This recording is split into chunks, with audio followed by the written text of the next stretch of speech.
이곳은 좀비 바이러스로 인해 멸망한 세계입니다. 생명이 넘치던 오버월드의 모습은 사라지고 죽음조차 허락되지 않은 이들이 거리를 배회하고 있죠. 과연 저희는 이 세계의 생존자로서 100일 동안 생존하며 치료제 개발에 성공할 수 있을까요? 1일차가 밝았습니다. 다행히 스폰 지역 근처에 도시가 있어서 저희는 바로 도시로 들어갔어요. 도시 안에는 3가지 주요 시설이 있습니다. 경찰서와 자동차 정비소, 그리고 병원이죠. 가장 먼저 간 곳은 경찰서였어요. 안은 이미 좀비로 가득했지만 조심스럽게 하나하나 처치하면서 내부를 수색했습니다.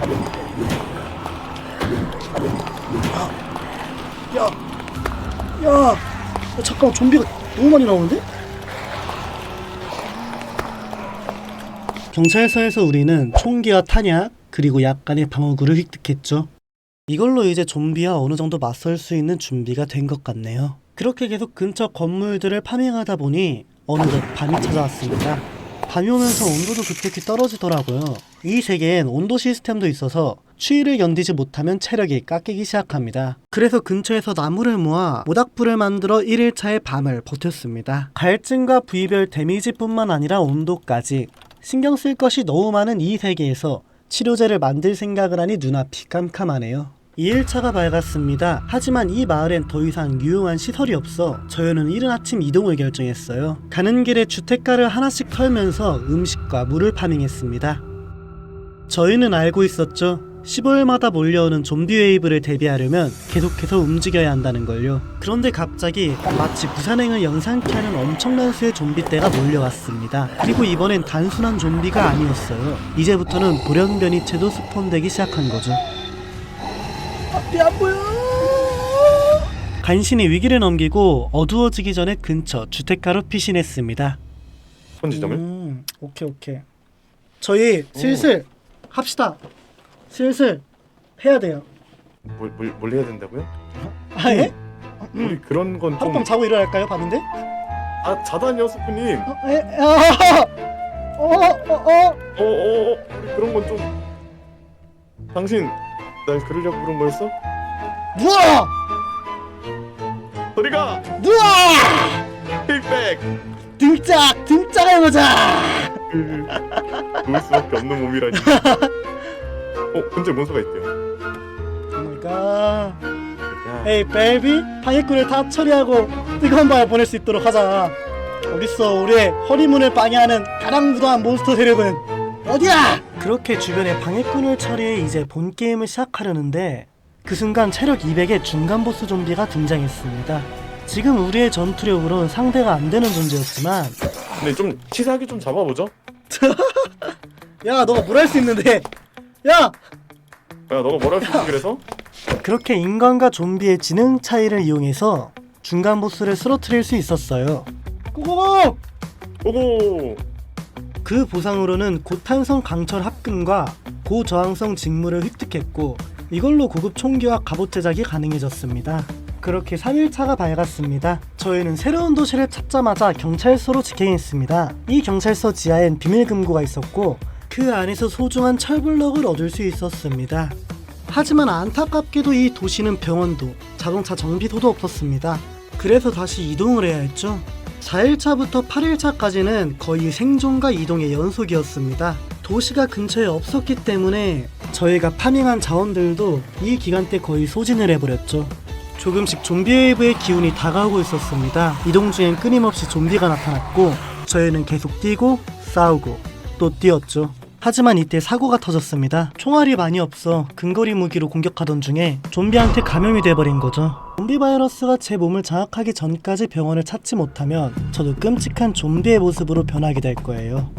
드디어 새로운 도시를 발견했습니다. 여긴 다행히 병원도 있고 자동차 정비소도 있었어요. 물론 병원 근처도 좀비들이 점령했지만 한시가 급한 우리는 필사적으로 안으로 파고들었고 다행히 시간에 맞춰 황금사과를 발견할 수 있었습니다.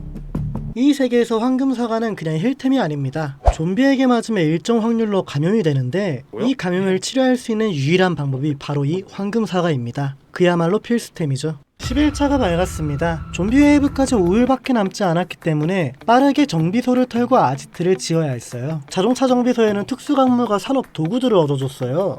이것들은 후에 총알 제작, 치료제 연구의 핵심적인 자원이 될 예정이었죠. 자원 수급이 끝난 뒤 우리는 눈여겨봤던 장소로 이동해 아지트 부지를 확보했습니다. 그렇게 14일차까지는 좀비 웨이브를 막기 위한 준비에 집중해야 했습니다. 철창과 벽을 설치하며 방어에 최적화된 구조로 아지트를 꾸몄어요. 사실 유튜버로서 아지트를 이쁘게 꾸미고 싶었지만 지금은 좀비 아포칼립스잖아요. 실용성이 최우선입니다. 아무튼 진짜예요. 그리고 좀비 웨이브가 끝나면 우리는 황무지로 떠날 계획입니다. 그곳은 방사능으로 오염된 지역, 가스 마스크가 없으면 생존 자체가 불가능하기 때문에 그 제작 재료인 납을 얻기 위해 남은 시간은 광질에 집중했어요. 그리고 마침내 하늘이 붉게 물든 아침, 15일차가 밝았습니다. 좀비들이 마치 미쳐버린 듯 몰려왔습니다. 우리가 설치한 철창과 벽 덕분에 그나마 정면 돌파는 막을 수 있었어요. 하지만 가장 위험한 건 바로 저 변이체 좀비입니다. 저 변이체 좀비는 죽을 때 폭발을 일으키기 때문이죠. 그래서 변이체 좀비는 총기로 빠르게 저격하면서 몰려드는 좀비들을 막아냈습니다. 정말 힘들었지만 우린 첫 번째 좀비 웨이브를 살아남았습니다. 16일차가 밝았습니다. 좀비 웨이브는 막아냈지만 우린 너무 많은 걸 잃었습니다. 총알과 식량, 힐템까지 거의 모든 자원이 바닥난 상태였죠. 그렇게 20일차까지는 사용한 자원들을 복구하기 위해 파밍에 집중했습니다. 황무지는 여기서 상당히 먼 곳에 있었기 때문에 충분히 파밍을 하지 못하면 가다가 죽을 것이 분명했습니다. 그래서 저희는 5일 동안 만반의 준비를 했습니다. 파밍한 양털과 실로 힐템도 만들어주고 식량도 충분히 보충할 수 있었죠. 하지만 생각보다 시간이 오래 걸려 빠르게 아지트로 달려가던 중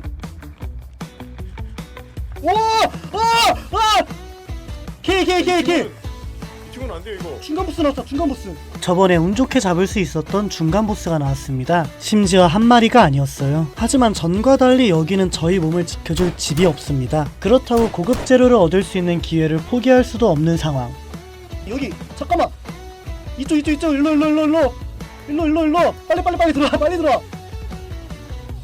야 이쪽으로 와봐 얘들아.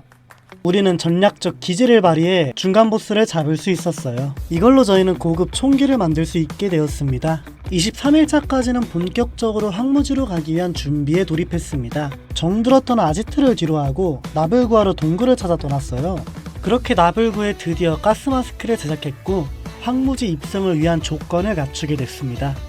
24일차가 밝았습니다. 황무지는 거리가 상당히 멀기 때문에 우리는 서둘러 이동을 시작했어요. 안전하게 이동하기 위해 지하 통로를 이용했죠. 황무지 근처에서 도시를 하나 발견했습니다. 이 도시는 비교적 안전해 보였고 힐템과 자원들을 꽤 많이 파밍할 수 있었습니다. 특히 황무지를 진입하기 전 체력과 장비를 보충할 수 있는 마지막 기회였죠. 25일차가 밝았습니다. 황무지 근처에 도착했다 보니 점점 강한 변이체가 모습을 드러내기 시작했어요. 하지만 좀비 웨이브까지 남은 시간도 얼마 없어 우린 이곳을 기지로 삼기로 했습니다. 그런데 예상치 못한 일이 발생합니다. 황무지에 있어야 할 좀비 보스가 일반 도시까지 침범해 온 겁니다. 이 보스를 막지 못하면 우리가 오면서 모은 자원들도 기지도 잃게 되는 최악의 상황. 그래서 우린 전력을 다해 싸우기로 결심합니다. 한 명이 어그로를 끌고 나머지는 모든 총알을 퍼부었죠. 자, 탄약이 다 떨어졌습니다. 다음 선수! 그렇게 가지고 있는 모든 자원을 동원해 간신히 보스를 쓰러뜨리는 데 성공했어요. 하지만 대가도 컸습니다. 모든 총알과 방어구, 식량을 다 써버렸죠. 29일차까진 절망적인 상황에서 다시 자원 파밍을 시작했습니다. 도시를 이잡듯 뒤져 식량과 방어구는 어느 정도 확보했지만 총알이 거의 남지 않은 상태, 그리고 아직 아지트도 제대로 마련하지 못한 상황. 그래서 우리는 창의적인 방법으로 아지트를 만들기로 합니다. 차 위에 기지를 세우고 벽을 반블럭 구조의 역 피라미드 형태로 지어 시야 확보와 공격 효율까지 확보했습니다. 그리고 용암을 퍼와 아지트 주변에 부어서 방어선을 완성했고 입구는 보트로 설정해 좀비는 못 들어오고 사람만 들어올 수 있는 구조로 마무리했습니다. 외관은 허술해 보여도 우리가 가진 모든 기술을 동원해 만든 최고의 긴급 아지트였죠. 하지만 사용한 자원이 무색하게도 좀비 보스가 다시 리스폰 되었습니다. 이 상황에서 또 보스를 상대해야 한다는 사실은 우리를 극한으로 몰아넣었죠. 저희는 불안감을 떨치기 위해 보스를 잡고 얻은 재료들로 강력한 총을 얻어줬어요. 하지만 총알은 40발밖에 없습니다. 이걸로 과연 좀비 웨이브를 막을 수 있을까요? 두 번째 좀비 웨이브의 날이 밝았습니다. 하늘은 붉게 물들고 공기는 기분 나쁘게 으스스했어요. 우린 기도했죠. 제발 보스가 우리 아지트를 못 알아보길. 다행히 초반엔 계획대로 진행됐습니다. 일반 좀비는 요암과 철창에 걸려 쉽게 처리됐고 변이체는 강력한 총으로 빠르게 정리가 됐기 때문이죠. 그러나 스켈레톤 말을 탄 스켈레톤이 등장하면서 상황이 꼬이기 시작합니다. 원거리 공격이 가능했기 때문이죠. 결국 아지트 밖으로 나가 직접 싸워야 했습니다. 물론 저 말고 키데님이요. 그렇게 목숨을 걸고 하나씩 처치한 끝에 31차 좀비 웨이브를 막는 데 성공합니다. 이번 웨이브는 보스 어그로가 끌리는 순간 힘들었을 텐데 정말 운이 좋았어요. 그렇게 31일차가 밝았습니다. 이제 남은 건 마지막 미션. 우리가 가진 모든 자원을 이끌고 황무지로 향합니다.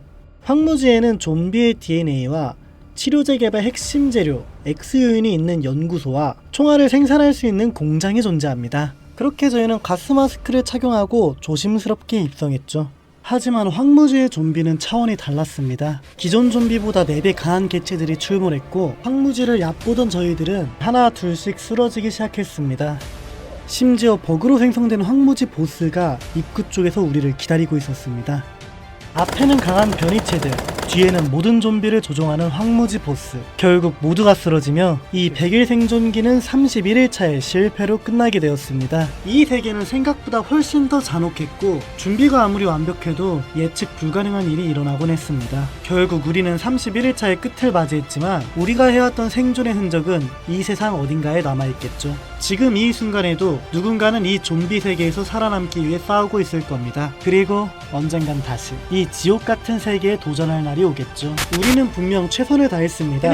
때론 굴다리 밑에서, 때론 차 위에서 무모할 정도로 버티고 싸웠죠. 하지만 이 세계는 그 이상을 요구했습니다. 그래도 후회는 없습니다. 우린 끝까지 살아남기 위해 싸웠으니까요. 여기까지 봐주신 여러분들 정말 감사합니다. 비록 이번 콘텐츠는 실패로 끝났지만 반응이 좋다면 다음에 더 치밀한 전략으로 다시 도전하겠습니다. 좋아요와 댓글, 구독은 다음 생존에 큰 힘이 됩니다. 그럼 다음 생존기에 뵙겠습니다.